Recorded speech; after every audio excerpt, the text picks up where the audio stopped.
మహబూబ్ నగర్ జిల్లాతో పాటు పరిసర ప్రాంతాల్లో గత 2 రోజులుగా కురుస్తున్న భారీ వర్షాల ప్రభావం కొనసాగుతుంది. వాగులు, వంకలు ఉధృతంగా ప్రవహిస్తున్నాయి. ఈ క్రమంలో రంగారెడ్డి జిల్లా నందిగామ మండలం అప్పారెడ్డిగూడ సమీపంలోని వాగులో ఓ వ్యక్తి కారుతో చిక్కుకున్న ఘటన చోటు చేసుకుంది.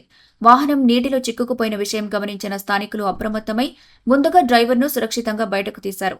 మామిడిపల్లికి చెందిన యాదిరెడ్డి అనే వ్యక్తి ఈ ఘటనలో ఇరుక్కుపోగా అతన్ని కాపాడిన అనంతరం అగ్నిమాపక సిబ్బందికి సమాచారం అందించారు.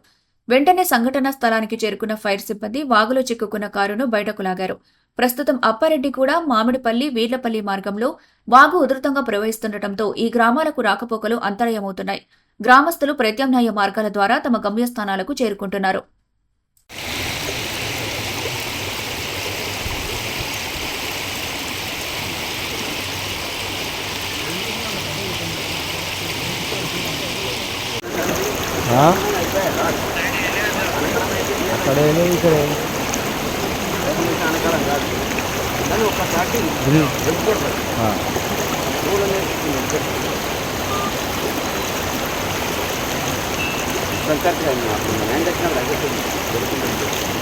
అంటే రాయి లేకపోతే ఎప్పుడో పోతావాడు రాయి తగ్గినాక ఆగింది అది. అవును.